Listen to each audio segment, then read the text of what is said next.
why I'll never use dating apps again. It all started when I signed up for a dating app. It was relatively easy to use. Swipe, match, and repeat. I got a few matches here and there, but nothing that really caught my attention until one Monday afternoon when I matched with a girl named Lily. When I first saw her pictures, it was love at first sight. I messaged her, and we hit it off instantly. We ended up planning a date at a local golf range. I arrived at her house, all dressed up and ready to impress.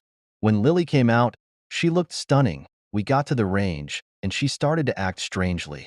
She asked me to wait a moment while she started looking frantically around the parking lot. Suddenly, a guy shows up, opens the car door, and she kisses him. Just like that. I'm standing there, confused AF, while she introduces me as her driver. Like, seriously? Your driver? I wasn't sure if I should be offended or just burst out laughing at the absurdity of it all. But hey, I'm a nice guy, so I decided to roll with it until she insisted I follow them to the range. So there I was, stuck watching them on their date, while I sat in a corner, pretending to practice my swing like a sad, neglected golf trainer.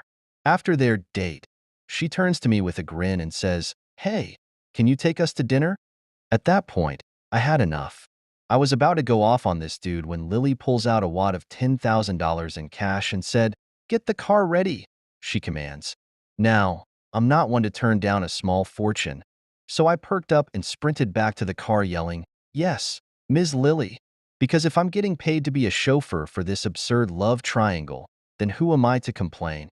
I'll be Hugh Jackman if she wanted me to. But wait, it gets weirder. After dinner, she casually mentions wanting to have an orgy with her dog. I blinked, utterly taken aback. What?"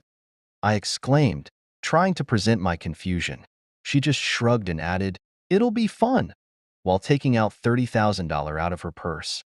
So we got to her house, and I'm freaking out. Am I about to really do it with a dog? At that moment, I looked at the dog, Mr. Rufus, and he looked back at me with big, innocent eyes. I was torn. On one hand, $30,000 could fund a dream vacation. On the other hand, I wasn't exactly prepared for a orgy involving a dog.